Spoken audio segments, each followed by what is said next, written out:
Olá, sou o Fábio Francesconi e vou começar dizendo o seguinte para você. Os receptores de citocina das nossas células, elas são governadas por um guardião. É ele quem vai decidir se aquele sinal vai propagar e a célula vai inflamar. Eu estou falando de um guardião que está mudando toda a medicina, a forma como a gente enxerga a medicina e a forma como a gente cuida dos nossos pacientes. Vamos começar imaginando um linfócito. Vamos colocar aqui nosso linfócito pele digital. Os receptores de membrana. Chegam nos receptores as citocinas e a mensagem é a seguinte: fique pronto para a inflamação, temos uma ameaça na área.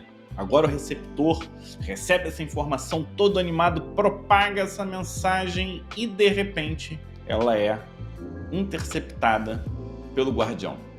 Ele é quem vai decidir se a partir desse momento a mensagem avança ou se nada vai acontecer. Agora imagina o seguinte, essa poderosa estrutura em inúmeros receptores de diversas células, eu estou falando de praticamente todas do sistema imune, eu estou falando das células da hematopoiese. Você sabe de quem que eu estou falando? Ele está presente na porção intracelular dos receptores de citocinas 1 e 2. É uma pequena estrutura proteica que se autofosforila.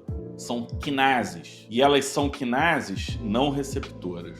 Essa proteína, após a ativação, após a fosforilação, ela propaga essa mensagem fosforilando um segundo grupo de proteínas. Essa estrutura controla a sinalização e é o conhecimento sobre essa proteína que está mudando a medicina como nós entendemos. Estamos trazendo esperança para doenças órfãs até então. Estamos melhorando o tratamento de doenças que já temos até um arsenal terapêutico bastante interessante. Nós estamos melhorando a nossa capacidade de tratar. Só para você ter uma ideia, a gente está falando de uma proteína que influencia a sinalização vinda de citocinas, interleucinas, fatores de crescimento, dentre outros, e por ela vão passar importantes sinais de homeostasia, importantes sinais relacionados à defesa. Estamos falando de quais proteínas? Eu quero que você imagine esse mês de janeiro, e que nossos receptores são governados por essas proteínas que vamos chamar como se fosse o mês de janeiro. Elas estão governando a passagem.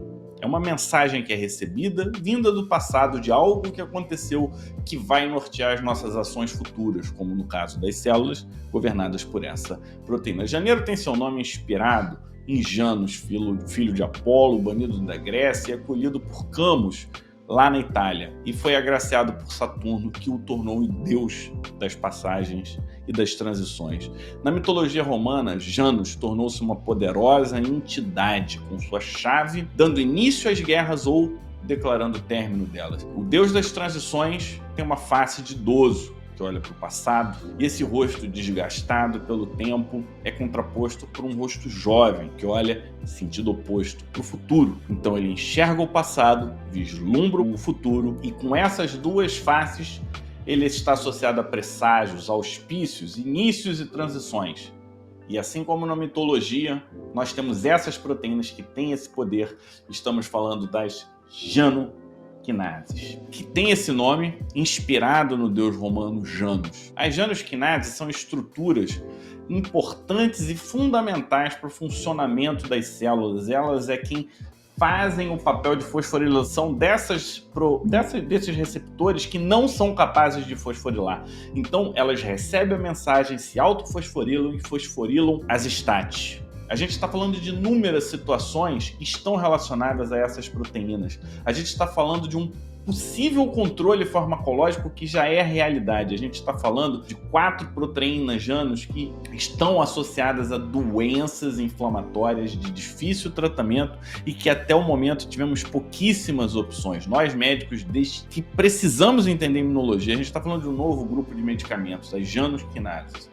E assim como na mitologia grega, as janus-quinases detêm o poder da transição de nossas células. Ela é quem vai decidir se aquela mensagem passa ou não passa, se inflama ou não inflama. E graças ao avanço da medicina, a gente é capaz de conversar diretamente com essas proteínas e dizer: Janus, não deixe inflamar, deixe essa célula mais tranquila. Ou inflame mais em casos específicos. A gente ainda não está dominando completamente, mas já estamos usando essa proteína em estudo em mais de 400 condições. Só para vocês terem uma ideia, 400 condições. Eu não sou Janus, eu não enxergo o futuro, mas se eu pudesse prever algo, eu diria o seguinte: Janus falaria o seguinte pra gente: você, médico, vai precisar entender das proteínas que recebem o nome Janus. E esse é o melhor momento para a gente aprender junto e poder participar de cada momento. Minha sugestão é que você fique conosco aqui no Pele Digital, porque no Pele Digital a gente vai ficar de olho em tudo que está acontecendo em relação às proteínas Janus e os seus inibidores, as Janus quinases. Muito obrigado, espero que você tenha gostado. Curta, compartilhe e não deixe de estudar imunologia conosco aqui no Pele Digital.